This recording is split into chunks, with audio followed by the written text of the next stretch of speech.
Hey guys, it's Biggs. Welcome back. Now today I'm away for work.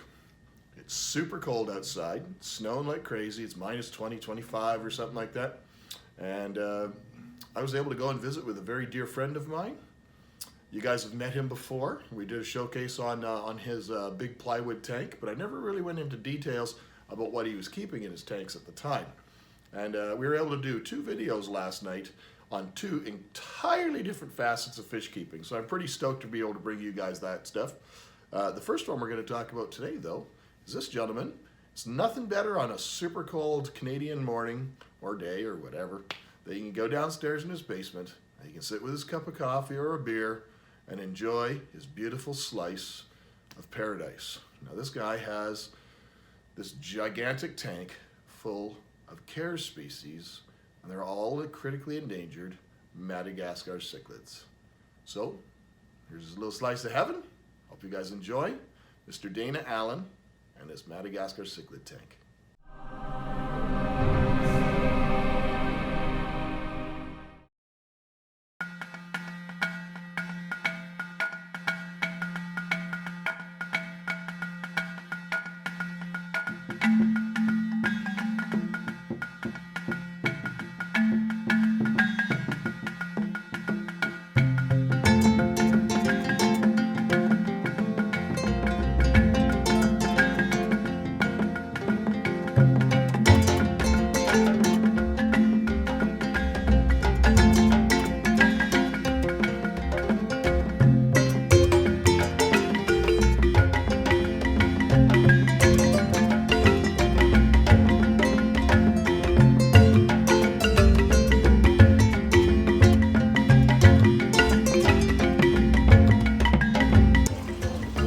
Alright guys, we're sitting here. You wouldn't think where we are by looking at the fish. We're not in Madagascar, we're not in Africa. We're in Saskatoon, Saskatchewan with my dear friend. You guys remember this tank from before, my dear friend Mr. Dana Allen. And Dana's going to tell us why he keeps Madagascar fish now. Because this is vastly different from everything we've ever done before.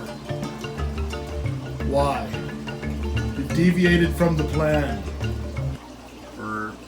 Probably a dozen years I was out of fish, or I kept fish, but they just kind of existed in my fish room.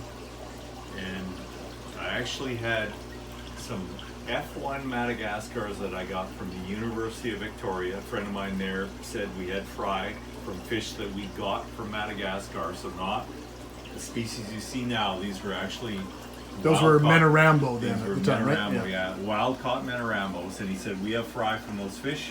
We're not studying them anymore. Would you like some fry? I got them and actually kept them for 3 years after that. Didn't really do anything with them. And then they spawned. And I was pretty excited about that because back then that was not a species that was easily spawned. Not at all. And not even realizing how much work they were to raise. But that literally kick-started me back into the hobby, and I'm really, really happy about that. So none of his friends kick-started back in the hobby. He's got a very active club here, and all very dear friends that all keep fish, but some random guy in Victoria was able to make it happen. Yeah. All right, well, we'll thank that guy, I guess. Sorry, but that is the true story. I can't lie. Now, what are all the fish that you have in this tank, Dana? Or maybe first, let's just give them a quick rundown of what the tank is. This is a 750-gallon wooden aquarium that I built. I built probably to this point, probably 200 large wooden aquariums. But it's 10 foot by, I think, 32 inches high by 4 feet back. And right now it's got a mixture of, there's some Australian rainbows, just because I really like Australian rainbows. And they're fast and quick enough to stay out of the way of the Madagascars, which are nasty fish. Yeah, you don't have Poloni in there, which his main diet would be the Bedosha rainbows of Madagascar. Yeah. And these are South American bricons, right? They are, yes. Or Triportheus? Are these Triportheus? Triportheus, I think, yeah. But they're just a nice ditherfish instead of the standard silver dollars like we always used to use when we did centrals. They stay out of the way, and I really like them. Yeah. And, I keep fish that I really like. And basically the rest of the fish in there are, I think there's 4 or 5 different species of Paratropolis, and as well as some Cytochromis here. So this one here that I'm looking at right here, this pair on the end, this is actually a pair of Madarambo. That's a pair of Yeah. F1 Madarambo. So that's the boy and this is the girl? That's the girl, yeah. Okay. And the cool thing about that is those are F1 fish From wild. from wild. Yeah. They're Yeah, not they- from they- Old World Aquatics. They got those nice hillbilly teeth. That's the They thing I do. always remember. Yeah. That was my favorite Madagascar that I ever kept, and I remember keeping that species back in the day. And my pair spawned. And is this the one that has pink eggs? Yes. Yeah, yeah. Yes, they do. You And can then, see them from a mile away. And then these ones here, these mottled ones, is a smaller species. These are K.A.R.E. K.A.R.E. Okay. K.A.R.E. Yeah. What do they call those? The Calico, Calico Damba, or I forget the other name of them.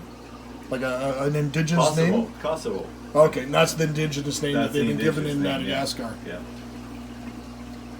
And then the other big dambas, the ones with the big spot, those are Maculatus, yeah.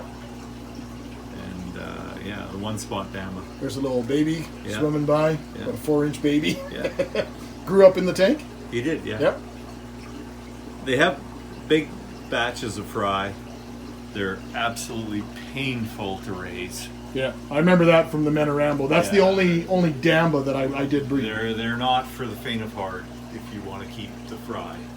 Well, they're ancient fish. They're extremely primitive. They are. Yes. I remember keeping my the big orange one, the one that Jim Cummings likes to go around and tell everybody that I wasn't successful in breeding. Well, it's true. I wasn't successful in breeding. They did spawn for me regularly, but they always spawned on the back wall of the tank, and it was the 750, and it was a community tank with mostly Central American cichlids. They don't last long. Yeah, and being an ancient species, they didn't really have any predators in the wild, so they were the absolute first fish to abandon a spawn. They're when you walk up to the tank and they're spawning, they're puppies. They'll literally run to the front of the tank. Yeah, and just abandon ignore their you. fry. Yeah. So keeping them in a nice mixed tank or a nice mixed Malagasy community tank seems to work well for them because they know each other. It's good. It's good, and it's not good for spawning, but it's really good for keeping the fish from what do you call it, harassing each other. Yeah.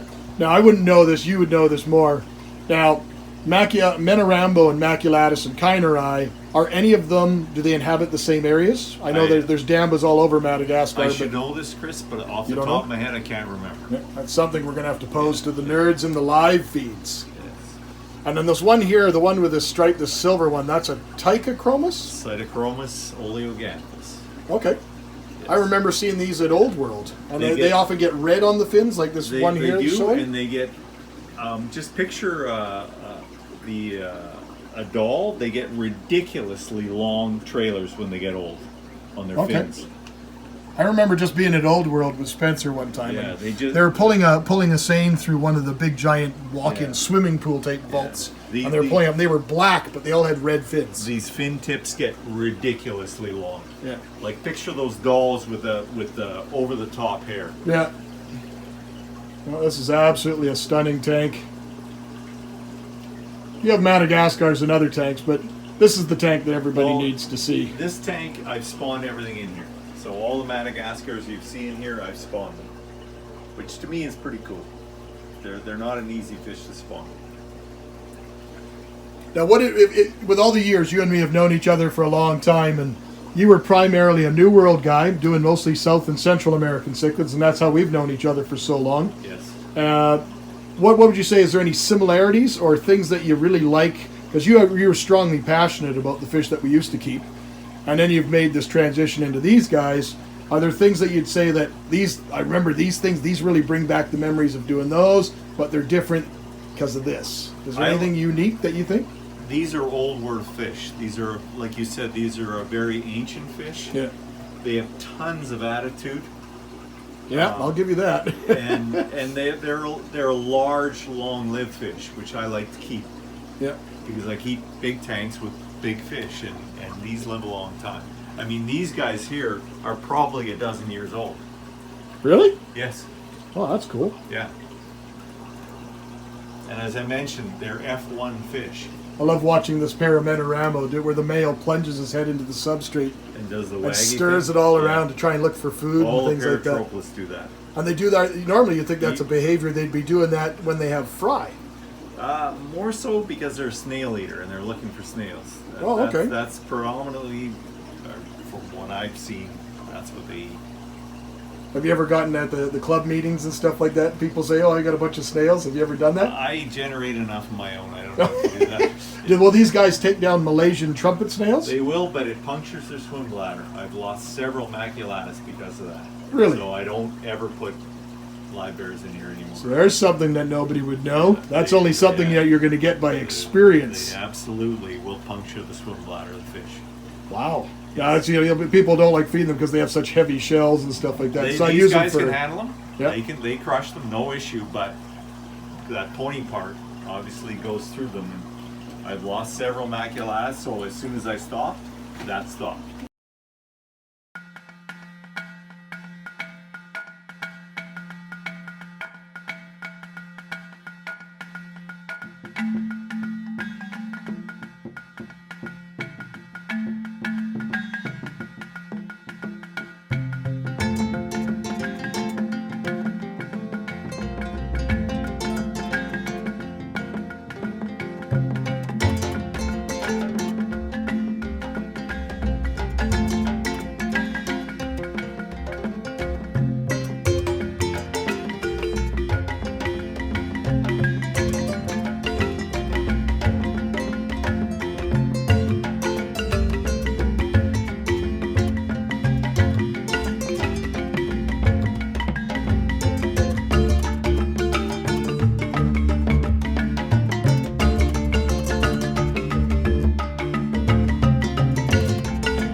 Well, so Dana, you're definitely doing your part to conserve some of these species because, like you just said, you keep them long term. You distribute the offspring for anybody that wants them. Mm-hmm. They're probably not the most sought after fish by most average fish keeper because a lot of them get big, a lot of them get a lot of really aggressive. Yeah. But if you have a fair sized tank and maybe 120, 180 gallon standard pet store tank, I says take a look at some of these Madagascars. Some of these you could be nice, long-lived, fascinating pets. The Metarambos are not aggressive fish. No? No, I never had a problem with them. You can keep them in a relatively small, just have several of them, but you can keep them in a relatively small. I had the pair, and I'll put the picture up in the video. I had my breeding pair in the same tank with the breeding pair of tuba. Yeah. And there's no other fish in the tank. They were both acted as dithers for each other. Yeah. And those were two species back then, when we're talking that's, 8, 9, 10, 12 years ago. Breeding either of those species back then was unheard of. And one last really cool thing about Madagascars. These Kosovos, they will take on that full-grown male Metarambo. Yep. And most of the time, they do just fine. They are super cool fish. And it's so nice to see nice, mature. It's almost like a zoo display of them. You know what I mean? You're doing your conservational part. These are all C.A.R.E.S species. Yep. But you're also keeping them long term, and you're keeping them the way they should be kept in a nice, giant environment. A good starter tank. It is a good starter tank. Well, anything less than 100 gallons is a filter. Thanks, Dana.